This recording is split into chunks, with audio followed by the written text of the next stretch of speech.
जय श्री कृष्णा। आज हम हमारे हिंदुओं के सबसे अधिक महत्वपूर्ण श्रीमद् भागवत गीता के बारे में चर्चा करेंगे। भागवत गीता हमारे हिंदू धर्म का एक ऐसा शास्त्र है जो कि बहुत ही परम पवित्र है, जिसके अध्ययन से हमें क्या क्या प्राप्त हो सकता है ये तो मैं बता ही नहीं सकती, क्योंकि उसमें धार्मिक, आध्यात्मिक, व्यवहारिक हर प्रकार की चीज़ मिलती है।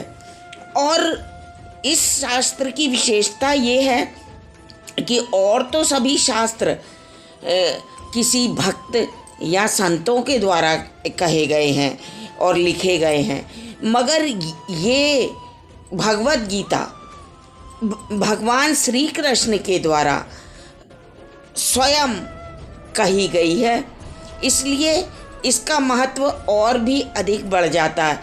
ये कुरुक्षेत्र में अर्जुन को प्रथम बार प्रभु ने सुनाई थी और तब से शिष्य परंपरा के द्वारा ये आगे बढ़ती जा रही है और इसलिए इसका बहुत ही अधिक महत्व है। भगवत गीता अपने आप में परम पवित्र और बहुत ही समझ लीजिए मुक्ति, भक्ति, ज्ञान सब कुछ प्रदान करने वाली है और इसे कभी भी, कहीं भी और कैसे भी पढ़ा जा सकता है। आप घर में हो, दुकान में हो, खेत में हो, खलियान में हो, बाजार में हो, रास्ते पे हो, कहीं भी हो, इसको दोहराया जा सकता है, इसे पढ़ा जा सकता है। जहाँ तक कि ये ऐसे व्यक्तियों के लिए जो मृत शैया पर पड़े हुए हैं और हॉस्पिटल में हैं, उन्हें भी गीता सुनाने का प्रचलन तो क्या, यानी बहुत ही वो भाग्यशाली व्यक्ति होता है जो मृत शैया पर पड़े होने के बावजूद भी प्रभु श्री कृष्ण की वाणी सुनता है। तो ये हमारे 5000 साल पहले भगवान ने अर्जुन को सुनाई थी ये भगवत गीता, और तभी से युगों युगों से ये मनुष्यों को तारने का काम करती आ रही है, ज्ञान देने का काम करती आ रही है।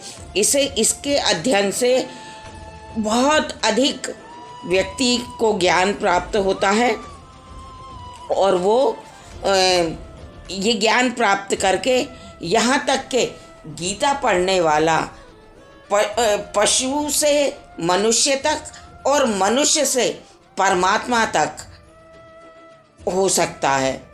और इसके इतना अधिक महत्व है कि जो के दूसरे से सुन भी लेता है तो उसे भी अगले जन्म में अच्छे भक्तिमान ब्राह्मणों के घर में जन्म मिलता है और उसे उसके आगे की वो भक्ति को करता है और उसे फिर मोक्ष प्रदान होता है। तो गीता के महत्व को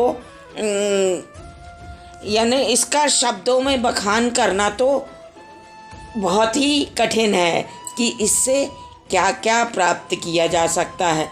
अगर इंसान में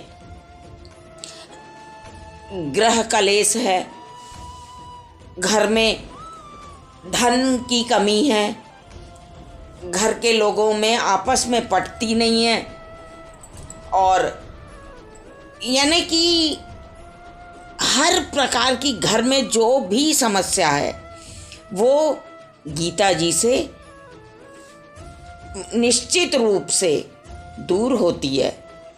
ऐसा और किसी शास्त्र में मेरे ख्याल से तो नहीं है, क्योंकि मैंने तो बचपन से ही गीता जी का अध्ययन किया है और गीता जी ही सुनी है, और गीता जी से ही जो ये मैं आज आपके सामने बोल रही हूँ, जो आपको मैं ये थोड़ा बहुत जो ज्ञान प्राप्त हुआ है वो आपको सुना रही हूँ। तो ये मैंने सब कुछ गीता जी से ही प्राप्त किया है।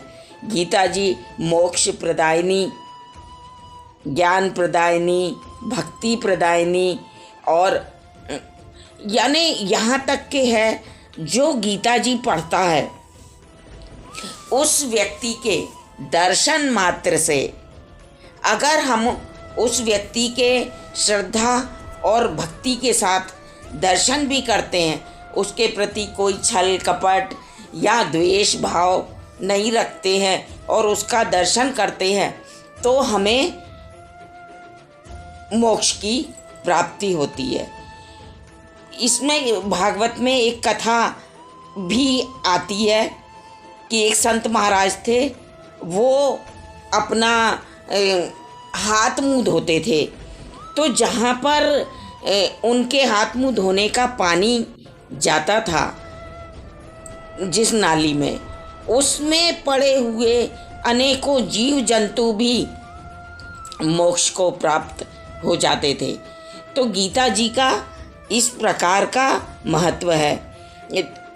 मृत शैया पर पड़े हुए व्यक्ति को अगर गीता जी सुना दी जाती है तो उसे भी मोक्ष प्राप्त होता है।